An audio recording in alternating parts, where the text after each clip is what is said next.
ಶ್ಯಾಮನಿಗೂ ಆಕೆಗೂ ಮದುವೆಯನ್ನು ಮಾಡಿದರೆ ಅಧಿಕಾರ ಎಂಬುದು ಮಗನಿಗೆ ಶಾಶ್ವತವಾಗಿ ಲಭಿಸುತ್ತದೆ.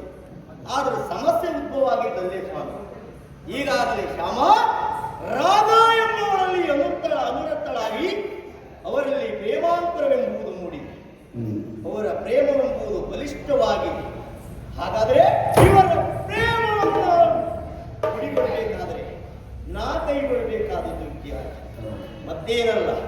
ಶ್ಯಾಮನ ಬಗ್ಗೆ ಒಳ್ಳೆಯ ವಿಚಾರಗಳನ್ನ ನನ್ನ ತಂಗಿಯ ಮಗಳಿಗೆ ಬ್ರಾಹ್ಮರಿಗೆ ತಿಳಿಸಿಕೊಡಬೇಕು.